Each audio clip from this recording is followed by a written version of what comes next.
Hello and welcome to Jaiden Aluan Londoners. Now we have a new topic. And what will be the new topic, Jaiden? So, today we're going to talk about our vacations, explaining and exploring the countries we've been to, and showing our experience in the countries. We're going to start by talking about our most recent vacation, which was in Malta. And without further ado, I'm just going to point out some few features of Malta. Malta is a country which is located in the southern Europe, in the Mediterranean Sea. Malta is the 10th smallest country in the world, which stretches about 316 kilometers, which is 127 miles squared. Malta is made up of 3 islands, which is the mainland, which I don't know the name. I don't even know if it has a name. So the mainland, Gozo, and Comino. And in between 1915 and 1918, Malta was known as the nurse of the Mediterranean. This is because of the many soldiers which recovered during World War I and many other wars. And according to Google, it used to be a colony of the British and French Empire. So to fit the theme, we're going to talk about our vacation in Malta and how it went. And so, on February 18, I believe, we went to London Gatwick Airport early in the morning. We checked in and we were 3 hours early, so we just waited there. And then, since I was really a seeker for holiday, I was just exploring where to go to in Malta. And since Malta is a small country, it's easy to sort of myself around. It's easy to go to places. Anyways, we checked in with Air Malta and it was a direct flight to Valletta Airport, Valletta, which is the capital of Malta. We didn't do that much on the first day because we arrived in the afternoon, and there isn't that much to do in the afternoon because we don't have enough time. So we only just took a coach. We went in this Turkish sort of restaurant and we had some kebabs or some pizza or whatever. It was like a multicultural, diverse restaurant or something like most restaurants. After that, our hotel was in Bujiba, which is called Relaxing, and we explored Bujiba Square. I'm pretty sure Bujiba is one of the most populated areas around Malta. Yeah, we just walked around Bujiba Square in the middle of the night, and then we saw the beach, and then we went back to our hotel and then slept. On our second day, we woke up very bright and early. We just had a shower, and then first we had this sort of appointment we had to sort out with the manager where we were going on Malta for our vacation holiday. So they were sorting out how we're going to go to Gozo and Comino, and they were sort of giving opinions about how we are going to sort out our holiday. And since we don't want to spend most of our holiday traveling on the buses, we sort of have to be careful in where we have to go to, because I don't want to spend the majority of my holiday on the bus. Regarding that, we took a bus to Valletta, which is Malta's capital, and we explored all of Valletta. Valletta was really nice. So it was pretty crowded there, but the environment there was really nice. We explored the main sort of hall in Valletta, and the views there were really amazing. All the buildings, it sort of reminded me of Italy for some reason, a mini Italy, because it is below Italy. First, we went to the saluting battery, and then we just explored around the area. The stairs are really steep, and cars can't really drive down, so it's really steep, and then it's sort of really thin as well, if my vocabulary is right. Yeah, so we went to the saluting battery. So it costed €7 per person.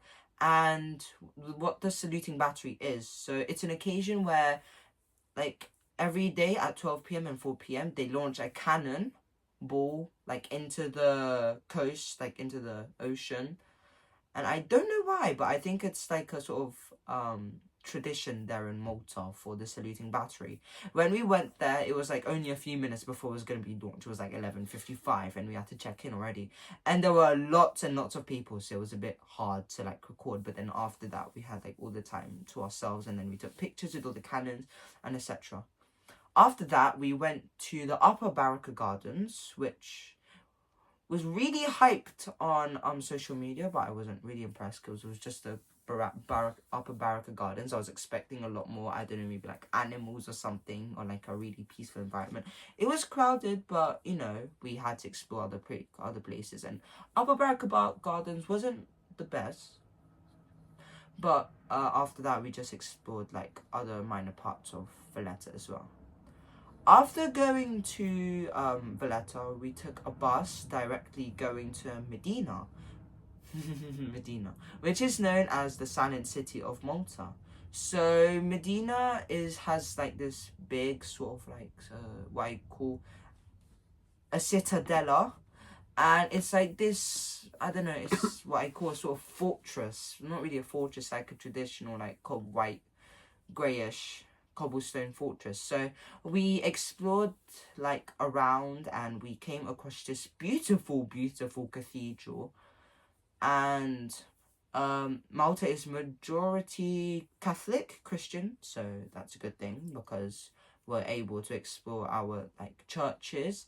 And it was really like I can tell that Malta is a really Christian and Catholic country because all of the cathedrals churches were really like decorated with all of these sculptures and statues of like Jesus and other people, like maybe like saints, and then all of these pictures on like the roofs and on the walls of like Jesus, and then the Stations of the Cross as well.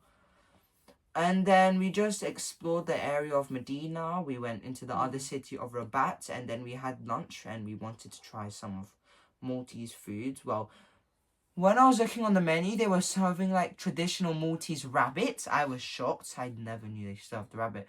It's like the Philippines when like lechon, when they roast the whole pig, and then you know, they just serve it out of like straight away. But yeah, we didn't order that much in Medina and Rabat. But it was a pretty nice place, and the views were really nice. It was really green, and then the culture and diversity there was really good as well. And then we just sort of went home after that because it was kind of late. We just explored a bit more of the right Bujiba because yesterday we went left, but then we went right. And then it was like really nice. Oh, to point out, people said that Malta is really expensive, but it kind of depends where you go, because in Bujiba it was really cheap. So, which I was not expecting because lots of the stores had discounts, or was either a rip-off store which was cheap, and yeah, and the souvenirs were like £3 to £4, or you know, something like that. Or Euro. It's euros. a euro, yeah. Yeah, bad. And then yeah, we just went to sleep after that. So on the third day, at 12 o'clock, sadly it was raining, which I was disappointed. But we took a coach to, I think, Melilla port, and from there we took a ferry, and the water was really blue and it was really nice compared to, you know, other places around the world. We took a ferry to Gozo, the second biggest island in Malta, and there are many uninhabited islands in Malta as well. Anyway, so we explored Gozo. Gozo was really nice. It was just like a mini mainland of Malta. So first, the bus took us to like this traditional Maltese shop. So they had like all these Maltese spreads, like I think it was like chili jam, or like sort of mango spread, or Chocolates. There were, yeah, chocolates. Talking about chocolates, in the shop there was like this sort of window that showed the staff and what the staff were doing. It was like a recipe on how they made the chocolates. It's a handcrafted chocolates. Yeah. So, yeah. I just took an advantage of all the samples and just used them all because I remember like in Costco. And their staff was Filipino who were the one who Really? handcrafted the chocolates. Yeah, there are two Oh Filipinos yeah, who have there were a seen, few yeah, Filipinos as yeah. well. And then we took a bus, and then we had some free time to explore the main part of Gozo. So we went to the Citadella, and it offered really amazing views. That's in Victoria City, right? Yeah. So they had this sort of museum. There were lots of other places in the Citadella because it was really nice there. but we didn't explore everything because we had a limited amount of time. Otherwise, we would be left in Gozo without any ferry to go back to our hotel. There was also like these sort of bells that were just sitting there, and then you were really high up in the sky. So, but my parents were tired because it was really steep stairs, and there was lots of walking, and you know, all of that. After that, we just had lunch and then whatsoever. Regarding that, after that, we took a bus to our ferry, and on the ferry, we went to Comino. Comino is famous for the Blue Lagoon, which is really famous actually, and the Crystal Lagoon, which is slightly underrated but still beautiful. Crystal water. So, yeah, the water was really, really blue. I know I said that like 1,000 times, but the water in Comino is really, really blue. Like I took so many photos of Comino because it was actually so beautiful. Like I would never see anything like that in London. Maybe because it's landlocked, but anyways, I didn't expect the water to be cold, even though it was probably gonna be cold. I really wanted to swim. It was the part I was most excited about. And then, however, there was like no one swimming, so I was like, "Oh, are we not allowed to swim here? Why are we not allowed to swim here? Is it because it's winter?" But then we were allowed to swim. It's just that people weren't swimming because the water was so cold. Because it's winter time in Malta, that February, although it's sunny, but Yeah. you know, compared to UK yeah. weather, it's better there. Although it's really cold because it's still winter time. Gladly it stopped raining. I took a little dip in the water, but after that I didn't do much. And then we just went to our ferry. We were like running late, so we had to run, and then we made it. And then we went to Sliema. On the way to Sliema from the ferry, I felt so seasick. Normally when I go on a boat or a ferry, I don't normally feel seasick, but that time I was seasick and I don't know why, so I just wanted to go to sleep.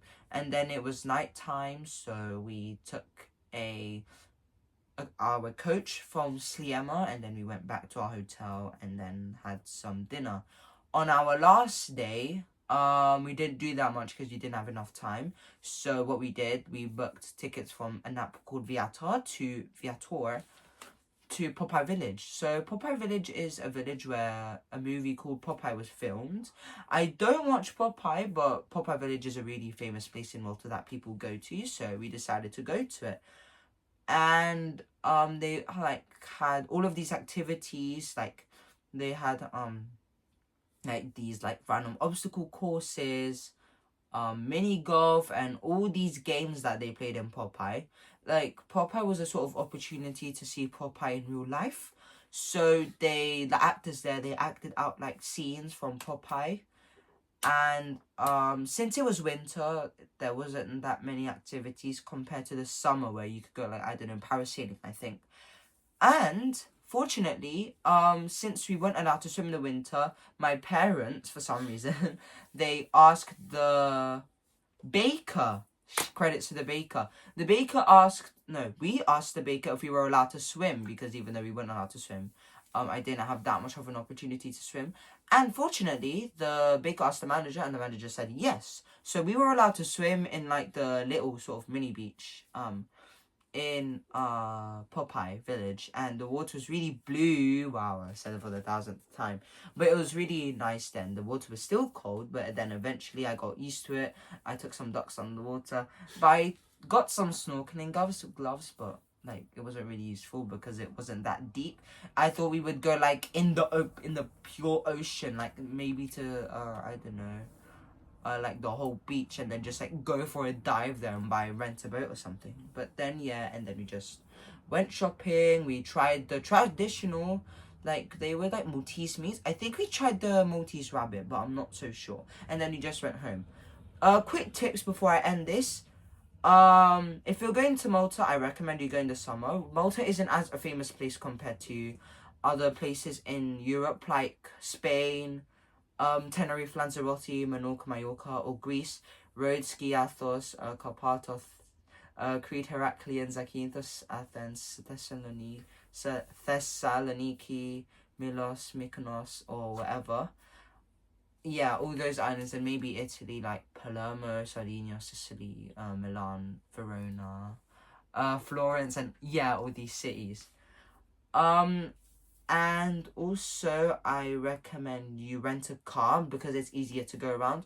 Me and my family couldn't go like all the places because it was kind of fun. We didn't want to spend all our money on traveling, like St. Peter's Port and the Blue Grotto. We didn't have an opportunity to go there. And one last tip: never check the airline you're taking because it's very important. In the afternoon, when returning back to Gatwick, we took EasyJet. Oh my gosh, EasyJet. They charged us 58 euros per bag, like per luggage to bring in, so we had to pay 160 euros. What a shame. I do not want to go on EasyJet again, and I really, I don't want to go. So that's a bit of awareness. Don't take EasyJet. Even though EasyJet's cheap, I know the tickets are pretty cheap. As a family, we don't want to take EasyJet. We rather take Ryanair because we had no problems with Ryanair, and EasyJet is normally delayed. So We didn't realize actually because going there, it's a Malta Airlines, and upon checking our itinerary, I didn't realize that coming back is EasyJet, and they are very strict with their luggage. Even though we have a tiny luggage, but we paid so much extra for those 2 luggage that we have. They allowed only backpack. So if you will can really travel take for EasyJet free. because it's cheaper, just use maybe a rucksack or a pack bag. yeah. Because otherwise you will spend a lot of money paying for your extra luggage. Okay, so that's what I have to say about Malta. I think I'll be talking about Berlin next video when I went there with my godparents as well. So thank you for watching. May you have a blessed day. May God bless you. And bye, guys. Thank you. Thank you for watching Jaiden Aluan Londoners. Stay safe. God bless. Thank you. Bye.